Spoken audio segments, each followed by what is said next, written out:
La reina Margarita. Por la noche se la veía en el ensayo, los días que no había función, que eran lunes y viernes, ocupar, en la sombra, una butaca de quinta o sexta fila, envuelta en su chal gris, humilde, permanece inmóvil horas y horas, callada, sin reír cuando reyan a la arriba, en el escenario, sus compañeros, que no pensaban en ella.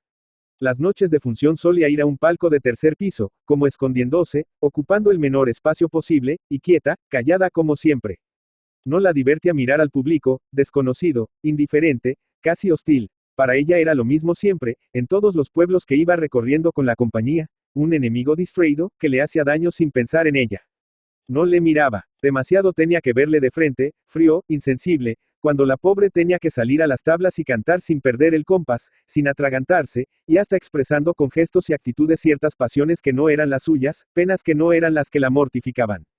Miraba al escenario, prefería ver una vez más, después de 1000, la misma escena, oír el mismo canto. A lo menos, aquel aburrido monótono espectáculo repetido era algo familiar, como una patria moral ambulante. La ópera viajaba con ellos. Miraba el escenario como un nómada podía mirar el carro o la tienda que le acompañaba a través de regiones nuevas, desconocidas. En su imaginación la escena era la tierra firme, el público el mar tenebroso. Esto cuando veía las tablas desde fuera. Porque cuando estaba sobre ellas, el público seguía siendo el mar bravo, y el escenario era un frágil leño flotante, juguete de las olas. Iba al teatro, no porque gozara con el espectáculo, sino por huir de la soledad de la posada, y por costumbre, por seguir a los suyos, que al fin lo eran los de la compañía, aunque para ella desabridos, fríos, distraídos, casi indiferentes. Estaba acostumbrada desde pequeña a hacer lo mismo. Su madre había sido cantante, su padre, músico de la orquesta. Ella, niña, prefería quedarse a dormir, pero sola no, iba al teatro, a padecer entre bastidores frío, sueño, cansancio, hastio. Más todo lo prefería al miedo de verse sola en la posada, de noche. Ahora que no tenía padres a quien seguir, iba al teatro por seguir a todos los de la compañía, por huir de la poca luz de su celda de huésped pobre, del frío, del silencio, del aislamiento, que la comían el alma con sus horas de bostezos como cimas. No recordaba cómo había entrado ella en el arte. Ello había empezado por ser una ilusión de su señora madre. Un día había hecho falta buscar una niña que representara cierto papel. Pareció ella. La aplaudió el público, y desde entonces quedó incorporada oficialmente a la compañía. En otra ocasión, un director de orquesta, algo maestro de canto y algo aficionado a la madre de la infeliz Marcela, nuestro personaje, descubrió que la niña tenía hermosa voz. Lo creyeron el padre y la madre, nadie lo negó, y la chica aprendió música y empezó, cuando tuvo edad suficiente, a cantar papeles muy modestos en la compañía donde trabajaba su madre. Así había empezado aquello, era cantante porque nunca había sido otra cosa, ni nadie la había propuesto cambiar de oficio. Tenía apego al teatro, como se lo tienen a su tierra aun aquellos que viven en país triste, ingrato. Teníale el cariño tibio que engendra la costumbre. Pero no conservaba ninguna ilusión de artista, hasta casi había olvidado las que al principio de su opaca, triste carrera había tenido. El público la había desengañado poco a poco. Además, no era hermosa. Había tenido sus 18 años como cualquiera. Pero ni laureles ni amores habían tejido para ella una corona de felicidad. Desengaños vulgares, sordos, en todo. En la compañía en que estaba ahora, había permanecido años y años por vínculos de amistad de sus padres difuntos con los directores de la empresa. Y porque Marcela llenaba huecos, lo aguantaba todo, no tenía pretensiones, no hacía sombra a nadie y se contentaba con un sueldo inferior a su categoría de cartel. Nunca había trabajado más que en provincias. Los gacetilleros, mal vestidos y no siempre bien educados, que ejercían de aristarcos del bel canto, la trataban ordinariamente con un desdén provinciano que hay que conocer para apreciarlo en toda su humillante amargura. La perdonaban la vida, cuando más, decían que no había descompuesto el conjunto. Pero lo más común era afirmar que la señorita Marcela Vidal, había hecho laudables esfuerzos para dominar la emoción que visiblemente la embargaba. Sí, esto era verdad. Tenía un miedo cerval, invencible, al público. Un miedo que no se le quitaba con los años. Sus protectores, los amos del cotarro, se fueron acostumbrando a tolerarla como una carga de caridad, sino de justicia. Por evitarla a ella disgustos y por no comprometer las obras más de lo que otros las comprometían, iban prescindiendo, más cada vez, de Marcela. Seguían pagándole un corto sueldo, y ella, que comprendía que apenas lo ganaba, callaba, humillada, triste, pero casi agradecida. En general, los demás cantantes ni la querían ni la odiaban. La miraban como un apéndice inofensivo de la compañía. Pero donde el egoísmo y la envidia nada tienen que aborrecer, la malicia burlona todavía tiene algo que decir, gracias a su horrible diletantismo. No se sabe quién inventó para Marcela un apodo, que fue en adelante el nombre que tuvo para los de casa. Se la llamo la reina Margarita. Fue por esto. Cada día se le manifestaba el público a Marcela menos favorable en todas las óperas, por insignificante que su papel fuese, pero con una excepción. En cierta obra clásica, muy aplaudida en todas partes, la Vitali tenía a su cargo el personaje de una reina Margarita, más o menos fantástica. Una reina que no gobernaba lo más constitucional posible, porque, en todo y por todo dejaba pasar delante y eclipsarla a otra primera tiple, que sin ser duquesa tal vez siquiera, la obscurece a ella, a la reina, por completo, la comía la voz cuando cantaban a un tiempo, y le quitaba un amante que la Margarita amaba en secreto. Todo el mundo estaba allí menos la reina, que en el tercer acto desaparecía, después de perdonar varias felonias a una porción de coristas, y no volvía a presentarse en escena. Era una majestad triste, modesta, apocada, que oía en pública audiencia una porción de arias, romanzas, dúos y tercetos. Se pasaba media hora sentada en su trono, sin que nadie le hiciera caso, y cuando se permitía cantar, 3 o 4 veces en toda la ópera, lo hacía en melodías de dolorosa resignación, sin grandes gritos, y dejándose, al fin, dominar por voces más poderosas que, en un concertante, acababan de ahogar sus lamentos de elocuente, dulce monotonía. No sabía ella por qué, Marcela se había enamorado de este papel, y el público, y el director, y los compañeros, le encontraban en él cierta gracia que otras veces no tenía. Hasta casi guapa salía Marcela Vidal en su reina Margarita. Las únicas flores que había oído de soslayo a los abonados de los palcos proscenios de la platea, habíalas debido a su reina Margarita. Para no cambiar nunca de aspecto, ya que había parecido bien en este papel, Marcela se hizo un traje para tal ópera, y en ella nunca usaba los de la empresa, sino el que le había costado su trabajo y su dinero. Algunas veces el público no solo había encontrado simpática y discreta a la Vidal en este papel, sino que hasta la había gratificado con alguna palmada de propina al terminar cierto dúo con la tiple, la cual después la eclipsaba por completo. En el cuarto acto ya nadie, ni en la escena ni en la sala, se acordaba de la reina Margarita. Pero esto no quitaba que ella se fuese a su humilde posada, solita, más contenta o menos triste que de ordinario, no forjándose ilusiones, esta fragua la tenía ella apagada mucho tiempo hacia, pero con la satisfacción de haber ganado el pan que comía, por lo menos aquella noche. Sin embargo, esta misma buena impresión llegó a gastarse. Marcela notó la ironía que sus compañeros indicaban con cierta malicia al llamarla reina Margarita, aludiendo al relativo triunfo de la humilde cantante en este papel. Y ella misma acabó por ver el lado cómico de su limitadísima especialidad. La empresa era la que tomaba con más seriedad la cosa, ya se sabía. En aquella ópera de recurso, el papel de reina para Marcela. Antes faltaba la luz de las baterías que así no fuera. Llegó la compañía a una ciudad del norte, en mitad del invierno. Los cantantes estaban aburridos, todos temían quedar sin voz, la humedad les llegaba a las entrañas. Tiritaban, encogidos, y no les bastaba todo el vestuario para envolvérselo al cuello. El tenor, que se creía hombre del porvenir, y hubiera querido tener un estuche de terciopelo para la laringe, no abría la boca más que para comer, hasta que llegaba la hora de cantar. Era un pueblo triste, levítico, opulento, que tenía ópera por lujo más que por afición. Los ricachos se abonaban, pero dejaban muchos días los palcos sin gente. No había afición a la música, no había más que dinero, que en punto al arte se convertía en pretensiones. No entendían, pero, como eran ricos, se creían con derecho a ser exigentes. Además, no se quería un mal contrato. Sentirían mucho que se les diera gato por liebre, no por las notas desafinadas, que no les hacían ningún daño, sino por la lesión enorme que pudiera causar a sus intereses el pagar como 8 cantantes que valían como 4, v.gr. Así es que se consultaba con inquietud, y oyéndolos como a oráculos, a los pocos peritos, o que pasaban plaza de tales, o que había en el pueblo. Los cómicos, como suele acontecer, hacían rancho aparte en la ciudad. No trataban apenas a nadie. No les interesaban ni los monumentos, ni las costumbres, ni los paisajes de la hermosa campiña. De la posada al teatro, al ensayo o la función. No sabían más que esto, que llovía sin cesar, que el cielo era de plomo, y que el público era muy frío, muy reservado, temía comprometer su fama de inteligente aplaudiendo lo que no merecía aplausos. Para Marcela no ofrece aquello novedad. Todos los públicos le parecían el mismo. Un enemigo, un juez, un verdugo. Algo así como una especie de guardia civil que la persegue a ella por el delito de no tener buena voz, y aturdirse y no acabar de dominar la escena. El agua, la humedad que le atravesaba los huesos, el cielo oscuro, bajo, ceniciento, eso sí le entristecía. Se sentía allí más extranjera que en las demás ciudades de su patria, que ella no tenía por patria. Como no se podía salir a paseo por los alrededores, lo cual solía ser su recreo único fuera del teatro, se aburría mortalmente en la posada. Cosia, recomponía la seda y los galones y las perlas falsas de su traje de reina, hacía solitarios con una baraja sobada.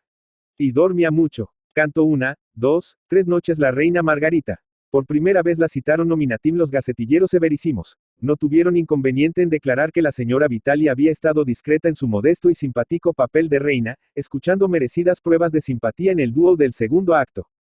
Y nada más. Marcela volvió a su huelga oficial, a envolverse en el chal gris, y ocultarse en la sexta o séptima fila de butacas, en la sombra, las noches de ensayo, y en su palco tercero en las noches de función. Estando allí, en el palco tercero de la extrema izquierda, asistió a un penosísimo espectáculo que le puso carne de gallina y le hizo aborrecer más que antes al monstruo, al público enemigo. El tenor, el cómico de primera, acabó por ponerse malo de la garganta con la humedad, y por lo que abusaba de la empresa. La Gacetilla bramó. Los abonados amenazaron con retirarse al Monte Aventino, en el círculo de recreo.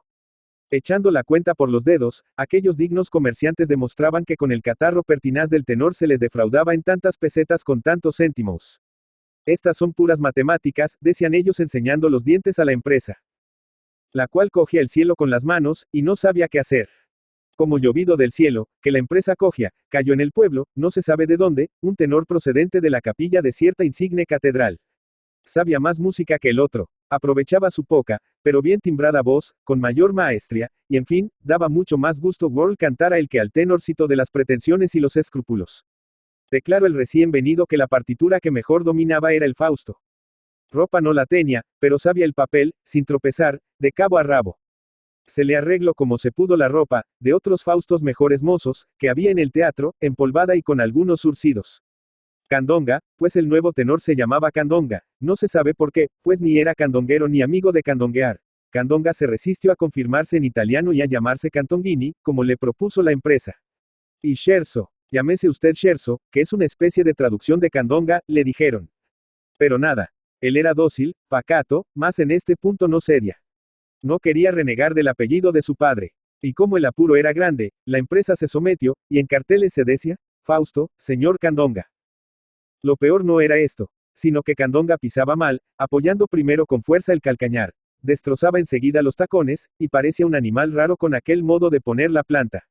Además, tenía la costumbre de calarse demasiado el sombrero por atrás, y, para decirlo todo, no se sabe en qué consistía, pero encogía los brezos de tal manera, que todas las mangas le venían largas. La empresa no reparó en esto, ni el director de escena ni el de la orquesta se fijaron en que aquel hombre jamás había sido Fausto más que vestido de paisano, con grandes apariencias de seminarista. Llegó la noche del debut de Candonga, y aquello fue el disloque, según decía un señorito de las butacas que había estudiado farmacia en Madrid. El público gozó mucho, porque se rió de Candonga toda la noche a mandíbula batiente. Y cuando tocaban a cantar, el pobre tenor de capilla parecía un angel bastante entendido en el arte. Por de pronto, cuando hubo que despojarle de la opalanda del sabio, tirando por tramoya de una cuerda, le dejaron en mangas de camisa y con media barba. Se arregló aquello como se pudo. Pero en la primera entrevista con Margarita, Fausto no hizo ver más que sus disposiciones para la carrera eclesiástica. En fin, un martirio. El pobre, que debía de necesitar mucho el sueldo, aguantaba, se reían de él, y él se sonreía y procuraba estar fino con Margarita la rubia, que estaba en ascuas junto a un seductor que parecía, por lo menos, subdiácono. Candonga se agarraba al canto como a un clavo ardiendo. Si le hubieran dejado cantar con las manos en los bolsillos, lo hubiese hecho mucho mejor, y mejor aún bajo tierra. Pero, en fin, mientras cantaba, cesaba la risa, y hasta le aplaudían algo. Pero volvía a predominar la mímica, y el público, cruel, pagano, volvía al jaleo, a la bronca, se oían chistes que iban de palco a palco. Una orgia de humorismo provinciano a costa de un infeliz hambriento. Margarita, la otra, la reina, sentía desde ala arriba una lástima infinita. La voz de aquel señor Candonga, a quien no tenía el gusto de conocer, le llegaba al alma, le pedía compasión, consuelo. Para ella todo lo que cantaba aquel Fausto venía a decir, vosotros los que pasáis por este camino del arte, por este calvario, decidme si hay dolor como mi dolor. Se le saltaban las lágrimas. Si hubiera tenido una bomba de dinamita, ¿acaso la hubiera arrojado sobre aquellos señoritos de las butacas, que despellejaban a un hombre que sabía más música que todos ellos? Salió Marcela del teatro antes de la apoteosis, es decir, del consumatum est. Feliciano Candonga y la reina Margarita no tardaron en hacerse amigos. Se conocieron entre bastidores, en la obscuridad de un rincón, durante un ensayo de una ópera en que la señorita Vidal cantaba unas cuantas notas y Candonga absolutamente nada. Simpatizaron enseguida, los atraía, cual un imán, la semejanza de su suerte. Feliciano, después de aquel Fausto famoso, no volvió a salir a las tablas, La empresa no se atrevía a despedirlo por si el otro tenor, que ya había sanado, volvía a inutilizarse. Pero tampoco osaba la empresa desafiar la indignación del público con una segunda presentación del tenor de capilla. Se estaba a la expectativa, y en tanto se le entretenía el hambre al infeliz cantante con algunas piltrafas de sueldo. Por lo visto, él estaba muy mal de recursos, porque, a pesar de lo humillante de su situación, no se quejaba. Sonreía a todos, fingía no darse por desairado y esperar turno para volver a salir a escena. Marcela y Feliciano comprendieron que su situación de artistas medio licenciados era muy parecida. Este lazo los unió estrechamente. Además, se parecía a su carácter. Los dos buscaban la obscuridad, eran modestos, dos resignados. La reina Margarita ocupaba su butaca en la fila 7, en lo obscuro, las noches de ensayo, y a poco allí se presentaba el tenor desahuciado. Hablaban en voz muy baja, a ratos, cuando el director de orquesta no exigía silencio absoluto. Otras veces oían la música con religiosa atención, contentos con oírla así, tan cerca uno de otro. Coincidían en sus opiniones acerca del mérito de las óperas y del mérito de los que a ellos les tenían de reemplazo. Coincidían en estar exentos de envidia. Y era un nuevo placer delicado, lleno de consuelo, aquel dúo de la caridad, de justicia, en que su ánimo estaba tan armonizado. Admiraban las mismas bellezas y perdonaban los mismos agravios. De lo que más hablaban era de ellos mismos. Marcela, singularmente, encontró una delicia desconocida en contar a otra persona sus tristezas, la monotonía gris de su existencia. No era, en apariencia lo menos, muy poética su conversación. Los catarros que martirizaban a la pobre cantante eran tema de la mayor parte de sus diálogos, al empezarlos por lo menos. Por acuerdo tácito, llegaron a tomar por costumbre el comunicarse lo que habían hecho y lo que habían padecido o gozado durante todo el día. Hablaban muy bajo, con cierta mística entonación que parecía concierto de amores, del frío, de la helada, de la humedad, de la poca ropa que daban en la posada para la cama, de otras nimiedades tristes de la vida ordinaria. Supo Candonga que Marcela se pasaba las horas muertas haciendo solitarios con una baraja sobada. Él le ofreció una nueva. Candonga, por su parte, jugaba mucho al dominó en un café de las afueras. De lo que no hablaban jamás era del arte con relación a las propias miras. Parecía que para ellos no había porvenir, ni bueno ni malo. Candonga, alma sincera, creía firmemente que aquella muchacha tan simpática sabía poca música y cantaba muy medianamente. Hubiera partido con ella una peseta y un puchero de garbanzos, pero era incapaz de adularla, de engañarla. Marcela, que creía ver en Feliciano un músico aceptable, comprendía más cada día, que aquel hombre tan natural, tan bueno para en casa, nunca sería lo farsante que se necesita ser para dominar las tablas. No veían por venir, y no hablaban de él. Si Marcela insiste en tratar de asuntos teatrales, pero siempre refiriéndose a los demás, no era por gusto, sino porque no sabía nada de otras cosas. Un día notó Candonga con asombro que Margarita, la reina, no sabía a punto fijo quién era Martínez Campos. No sabía nada del mundo, que para ella todo era público hostil, juez implacable. Cuando se agotaba el tema de las vicisitudes de sus aburrimientos, fríos, catarros y demás tristezas cotidianas, Feliciano iba poco a poco renovando la conversación mediante referencias a otros horizontes de vida desconocidos para Marcela. El tema favorito llegó a ser la manera de ganarse el sustento sin contar para nada con el público del teatro. Había quien ganaba muchísimo más que ellos, Gr. Comprando harina, teniéndola en casa una temporada y vendiéndola después. Se compraba como ciento, se iba vendiendo uno a uno, y sin más, se ganaba por cada ciento. Tanto, mucho, qué felicidad, pensaba la reina. Y la gente que entraba a comprar y a vender no tenía derecho a silbarle a uno. Había trato o no, pero sin insultar a nadie, si el género no gustaba, no por eso los parroquianos se burlaban del comerciante. Y suspiraba la Vitali, pensando en aquel paraíso del tanto por ciento, pacífico, sedentario, escondido, serio, honrado, humilde. Y de una en otra, Candonga llegó a confesarle su secreto. Que si él se veía como se veía era por haber sido tonto, vanidoso. Que ciertas adulaciones se le habían subido a la cabeza, y se había empeñado en ser artista, aunque fuera de iglesia. Y por seguir esta vocación había abandonado a un tío suyo que le hubiera metido en un pueblo de la provincia de Palencia, en el comercio de harinas, con grandes probabilidades de hacer un negocio decente.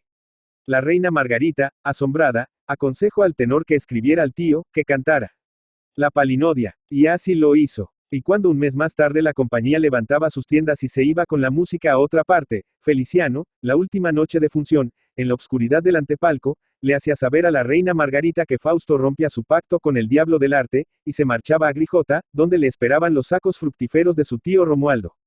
La reina le dio la enhorabuena con voz tremula, y ya en toda la noche habló poco. Feliciano se creyó en el caso de acompañarla hasta la posada, cuando ella le dijo que se retiraba, porque no se sentía bien.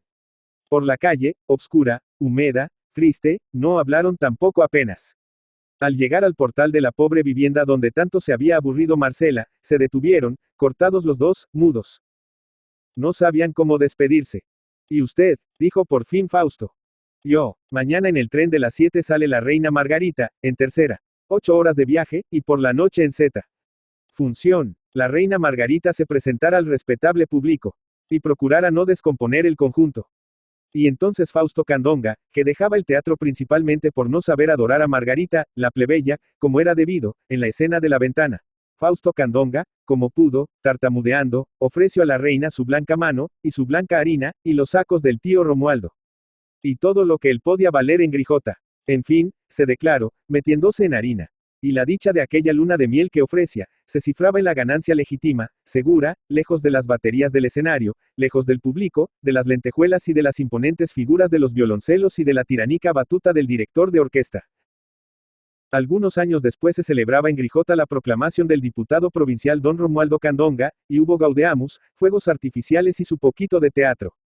Y lo mejor de la función fue que, nada menos que el señor don Feliciano y su digna esposa doña Marcela Vidal, salieron al tablado que se levantó en el ayuntamiento a cantar como ángeles, vestidos con trajes que ni los cómicos de la corte.